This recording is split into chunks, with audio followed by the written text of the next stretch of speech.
Hello friends, हमारे YouTube channel अड्डा 2020 में आपका स्वागत है। तो आज हम लेकर आए हैं एएलपी टेक्नीशियन के लिए साइंस का प्रैक्टिस सेट नंबर 8 लेकर आए हैं, जो एग्ज़ाम के लिए बेहद महत्वपूर्ण होने वाला है। तो आइए हम लोग एक एक करके स्टार्ट करते हैं। पहला क्वेश्चन आपसे पूछ रहा है कि निम्न में से किस रंग की तरंग दैर्ध्य सर्वाधिक होती है। तो किस रंग की तरंग दैर्ध्य जो है सर्वाधिक होती है, तो ये आपकी लाल रंग की। ठीक है, लाल रंग की जो है तरंग दैर्ध्य सबसे अधिक होती है और बैगनी रंग का जो है तरंग दैर्ध्य सबसे कम होता है।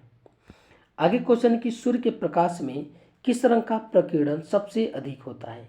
तो किस रंग का प्रकीर्णन सबसे अधिक होता है, तो आपका बैगनी रंग का होता है। ठीक है, किस रंग का होता है, बैगनी रंग का जो है प्रकीर्णन जो है सबसे अधिक होता है। आगे क्वेश्चन है कि दूध में कौन सा अम्ल पाया जाता है। तो दूध में कौन सा अम्ल पाया जाता है, तो ये आपका लैक्टिक अम्ल पाया जाता है दूध में। ठीक है, कौन सा, लैक्टिक अम्ल पाया जाता है। किस रोग के रोकथाम के लिए बीसीजी का टीका लगाया जाता है। किस रोग के रोकथाम के लिए लगाया जाता है, तो ये आपका टीबी के। ठीक है, किसके, टीबी के रोकथाम के लिए जो है आपका बीसीजी टीका का जो है आपका जो है बीसीजी का जो है टीका लगाया जाता है। आगे है कि मलेरिया रोग में शरीर का कौन सा अंग प्रभावित होता है। तो मलेरिया रोग में जो है शरीर का कौन सा अंग प्रभावित होता है, तो ये आपका प्लीहा रोग जो है प्रभावित होता है। ठीक है, प्लीहा। आगे क्वेश्चन है कि मानव शरीर में सबसे मजबूत हड्डी कौन सी है। तो मानव शरीर में सबसे जो मजबूत हड्डी है आपकी कौन सी है, तो ये जबड़े की हड्डी है। ठीक है, कौन सी है, जबड़े की हड्डी। सबसे लंबी हड्डी जो है आपकी फीमर है और सबसे छोटी हड्डी जो है स्टेपीज है। आगे क्वेश्चन के एडवर्ड जेनर इनमें से किस रोग से संबंधित है। यानी एडवर्ड जेनर ने किस रोग के टीके की खोज की है, तो आपके चेचक के। ठीक है, चेचक रोग के टीके की खोज किसने किया है, एडवर्ड जेनर ने किया है। आगे की त्वचा का रंग काला गोरा आदि किसके कारण होता है। तो ये आपका किसके कारण होता है, तो ये आपका मेलानिन के कारण होता है। ठीक है, किसके कारण होता है, मेलानिन के कारण होता है। कैप्सूल का ऊपरी आवरण किसका बना होता है। तो कैप्सूल का जो ऊपरी आवरण होता है आपका ये स्टार्च का बना होता है। ठीक है, ये स्टार्च का बना होता है। पेड़ों की जो छाल होता है, ठीक है, वो के किससे बना होता है, तो आपका सेलुलोज का बना होता है। जो पेड़ का जो छाल होता है ये सेलुलोज का बना होता है। जब कोई बाहरी पदार्थ मानव प्रणाली में प्रविष्ट करता है तो प्रतिक्रिया कौन प्रारंभ करता है। तो प्रतिक्रिया कौन प्रारंभ करता है, तो आपका WBC, इसे प्रतिरक्षी जैविक भी बोलते हैं। ठीक है, जब भी कोई बाहरी अटैक होता है, मतलब कि शरीर में जब कोई बाहरी मतलब कि जीवाणु के द्वारा या फिर कोई अन्य पदार्थ के द्वारा जब अटैक होता है शरीर में, तो उससे उससे कौन लड़ता है, तो ये WBC लड़ता है। आगे क्वेश्चन की धातु के तार में विद्युत धारा का प्रवाह किसके कारण होता है। तो किसके कारण होता है, तो आपका इलेक्ट्रॉन के कारण होता है। ठीक है, इलेक्ट्रॉन के कारण होता है। आगे क्वेश्चन की सोयाबीन में निम्नलिखित में से कौन सा प्रोटीन पाया जाता है। तो सोयाबीन में कौन सा प्रोटीन पाया जाता है, तो आपका पाया जाता है ग्लिसिनिन। ठीक है, कौन सा, ग्लिसिनिन प्रोटीन पाया जाता है सोयाबीन में। आगे क्वेश्चन की आंसुओं में कौन सा पदार्थ घुला रहता है। तो आंसुओं में जो है कौन सा पदार्थ घुला रहता है, तो आपका लाइसोजाइम एंजाइम घुला रहता है। ठीक है, लाइसोजाइम एंजाइम जो है घुला रहता है। लोहे में जंग लगती है। तो लोहे में जो जंग लगती है किसके कारण लगती है, तो ये पानी एवं ऑक्सीजन के कारण। ठीक है, पानी एवं ऑक्सीजन के कारण जो है लोहे में जंग लगती है। सूर्य के निरंतर ऊष्मा व प्रकाश मिलने का कारण क्या है। ठीक है, तो उसका रीजन क्या है, तो उसका रीजन है हाइड्रोजन का फ्यूजन। ठीक है, हाइड्रोजन के फ्यूजन के कारण जो है आपका सूर्य से जो है आपका निरंतर ऊष्मा व प्रकाश मिलता है। आगे क्वेश्चन है कि इंसुलिन एक हार्मोन है जो स्रावित होता है। तो जो इंसुलिन नामक हार्मोन है किससे स्रावित होता है, तो आपका लैंगरहैंस ग्रंथि से होता है। ठीक है, लैंगरहैंस ग्रंथि से कौन स्रावित होता है, ये इंसुलिन। ठीक है, इंसुलिन नामक जो हार्मोन है ये स्रावित होता है। आगे क्वेश्चन की पटाखों के फूटने के बाद चमकता हुआ लाल रंग पटाखे में मौजूद किस धातु के कारण जो है आपका होता है। ठीक है, तो किस धातु के कारण होता है, तो आपका स्ट्रोंशियम के कारण होता है। ठीक है, स्ट्रोंशियम के कारण होता है। आगे क्वेश्चन की विटीकल्चर संबंधित है। तो जो विटीकल्चर है ये आपका किससे संबंधित है, तो आपका अंगूर की खेती से संबंधित है। ठीक है, ये अंगूर की खेती से संबंधित है। हमारे शरीर में कार्बोहाइड्रेट के पाचन के लिए कौन सा एंजाइम उत्तरदायी है। ठीक है। तो कार्बोहाइड्रेट के पाचन के लिए कौन सा एंजाइम उत्तरदायी है? तो आपका एमाइलेज है, ठीक है। कौन है? एमाइलेज है। क्लोरोफिल में निम्नलिखित में से क्या पाया जाता है? तो क्लोरोफिल में क्या पाया जाता है? तो ये आपका मैग्नीशियम पाया जाता है, ठीक है। क्या पाया जाता है? मैग्नीशियम पाया जाता है। ट्रिप्सिन क्या है? ठीक है, ट्रिप्सिन क्या है? तो ट्रिप्सिन एक प्रकार का एंजाइम है, ठीक है। क्या है? एक प्रकार का एंजाइम है। मानव रक्त होता है, तो मानव रक्त कैसा होता है? तो आपका क्षारीय होता है, ठीक है। कैसा होता है? क्षारीय होता है। इसका पीएच मान कितना होता है? 7.3 से 7.4 होता है, ठीक है। पीएच मान ब्लड का होता है। आगे क्वेश्चन है कि दूध का पीएच मान कितना होता है? तो जो दूध का पीएच मान होता है 6.4 होता है, ठीक है। कितना होता है? 6.4 होता है। पोलियो किसके द्वारा होता है? तो पोलियो जो है आपका किसके द्वारा होता है? ये विषाणु के द्वारा होता है, ठीक है। किसके द्वारा होता है? विषाणु के द्वारा होता है। आगे क्वेश्चन है कि निम्नलिखित में से अस्थायी कण कौन सा है? तो अस्थायी कण इनमें से कौन सा है? तो ये आपका न्यूट्रॉन है, ठीक है। कौन है? ये न्यूट्रॉन जो है आपका अस्थायी कण है। किस विटामिन का रासायनिक नाम टोकोफेरॉल है? तो किस विटामिन का रासायनिक नाम है? तो आपका विटामिन ई का, ठीक है। विटामिन ई का रासायनिक नाम क्या है? टोकोफेरॉल है। इसकी कमी के कारण क्या होता है? नपुंसकता रोग हो जाता है, ठीक है। नपुंसकता रोग हो जाता है मनुष्यों में, ठीक है।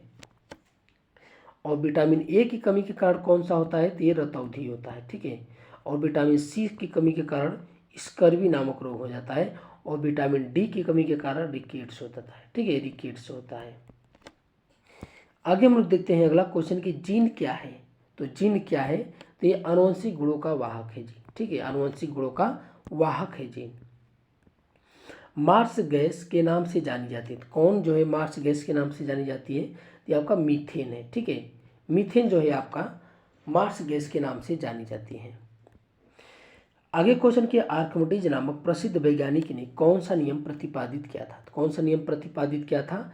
जल उत्प्लावन का नियम, यानी जो तैरने का नियम है वही है जल उत्प्लावन नियम या तैरने के नियम। ये जो है आर्किमिडीज ने जो है आपका इस नियम का प्रतिपादन किया था। किस रोग से पीड़ित रोगी को कार्बोहाइड्रेट की अधिक मात्रा लेने से मना किया जाता है? तो किस रोग से पीड़ित? ये मधुमेह रोग से, ठीक है। किससे?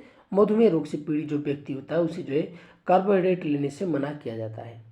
गुलाबी क्रांति का संबंध किससे है? तो गुलाबी क्रांति का संबंध किससे है? तो आपका झींगा उत्पादन से, ठीक है। झींगा उत्पादन से। भूरा क्रांति का संबंध किससे है? तो आपका उर्वरक से है। और पीला क्रांति जो है आपका किससे संबंधित है? पीला क्रांति, ठीक है। तो ये आपका तिलहन से संबंधित है। मैरीकल्चर में किसका उत्पादन होता है? तो मैरीकल्चर में किसका होता है? समुद्री जीवों का होता है, ठीक है। किसका होता है? समुद्री जीवों का। निम्न में से कौन सा ग्रह सबसे अधिक गैसों से घिरा है? तो कौन सा ग्रह है? तो ये है आपका यूरेनस है, ठीक है। कौन है? ये यूरेनस है। आगे क्वेश्चन है कि टार्च में सेलों को किस समूह में जो है रखा जाता है? तो टार्च में सेलों को जो है श्रेणी क्रम में रखा जाता है, ठीक है। किस क्रम में? श्रेणी क्रम में। टिक्का रोग किस फसल से संबंधित है? तो जो टिक्का रोग है आपका ये आपका मूंगफली से संबंधित है, ठीक है। किससे है? मूंगफली से संबंधित है। सिनेबार किसका खनिज है? तो जो सिनेबार है आपका ये आपका किसका खनिज है? पारा का है, ठीक है। किसका है? पारा का ये खनिज है। डायनमो किस सिद्धांत पर कार्य करता है? तो जो डायनमो होता है आपका विद्युत चुम्बकीय प्रेरण के सिद्धांत पर कार्य करता है, ठीक है। विद्युत चुम्बकीय प्रेरण के सिद्धांत पर कार्य करता है। प्रोटीन को निम्न में से कौन सा एंजाइम पचाता है? तो प्रोटीन को जो है कौन सा एंजाइम जो है पचाता है? तो ये आपका पचाता है ट्रिप्सिन, ठीक है। कौन सा है? ये आपका ट्रिप्सिन नामक जो एंजाइम है ये प्रोटीन पाचन में सहायक होता है। बादलों पर किस रसायन का छिड़काव करने से जो है कृत्रिम वर्षा कराई जाती है? ठीक है। तो बादलों पर किस रसायन का? तो ये आपका कराया जाता है सिल्वर आयोडाइड। सिल्वर आयोडाइड का छिड़काव करके जो है आपका बादलों पर कृत्रिम वर्षा कराई जाती है। निम्न में से कौन सबसे कठोर है? इनमें से कौन सबसे कठोर है? तो ये आपका हीरा है, ठीक है। कौन है? ये हीरा जो है सबसे कठोर है। पत्तियों में बना खाद पौधे के विभिन्न अंगों में किसके द्वारा पहुंचता है? तो किसके द्वारा पहुंचता है? तो ये आपका फ्लोएम के द्वारा पहुंचता है, ठीक है। और जल किसके द्वारा पहुंचता है? तो जाइलम के द्वारा जो है जल पहुंचता है। आगे की प्रकाश संश्लेषण किस प्रकार के प्रकाश में सबसे अधिक होता है। तो किस रंग के प्रकाश में जो है सबसे अधिक होता है, तो ये आपका होता है लाल रंग के प्रकाश में। ठीक है, लाल रंग के प्रकाश में सबसे अधिक प्रकाश संश्लेषण होता है। आगे क्वेश्चन है कि प्रोटीन के विघटन द्वारा निर्माण होता है। तो प्रोटीन के विघटन से किसका निर्माण होता है, ये आपका होता है अमीनो अम्ल का। ठीक है, किसका होता है, अमीनो अम्ल का होता है। सोयाबीन में प्रोटीन की मात्रा कितनी प्रतिशत होती है, तो सोयाबीन में जो प्रोटीन की मात्रा होती है वो आपका 40% होता है। ठीक है, वैसे एक्चुअली 42% होता है। ठीक है, ऑप्शन में जो है 40 दिया इसलिए 40।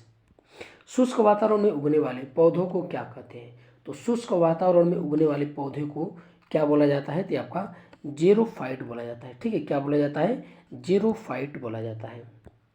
सोल्डर किसका मिश्र धातु है, तो सोल्डर जो है किसका मिश्र धातु है, टीन और सीसा का है। ठीक है, किसका है, टीन और सीसा का मिश्र धातु है। प्रकाश संश्लेषण की क्रिया में बाहर निकलता है, तो क्या निकलता है, तो आपका ऑक्सीजन जो है बाहर निकलता है प्रकाश संश्लेषण की क्रिया में। आगे है कि आंसुओं में कौन सा पदार्थ घुला रहता है, तो आंसुओं में जो कौन सा पदार्थ घुला रहता है, तो आपका लाइसोजाइम एंजाइम। ठीक है, लाइसोजाइम एंजाइम है, ये आपका आंसुओं में घुला रहता है। आगे क्वेश्चन के रेफ्रिजरेटर में ताप का नियंत्रण कौन करता है, तो रेफ्रिजरेटर में जो है आपका ताप का नियंत्रण कौन करता है, तो ये थर्मोस्टेट करता है। ठीक है, कौन करता है, थर्मोस्टेट करता है।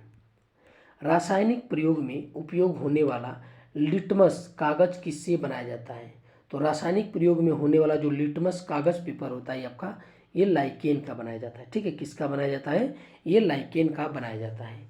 तो ये आज का हमारा वीडियो आपको कैसा लगा, अच्छा लगा तो हमारे चैनल को सब्सक्राइब कीजिए और अधिक से अधिक शेयर कीजिए। देखने के लिए बहुत बहुत धन्यवाद।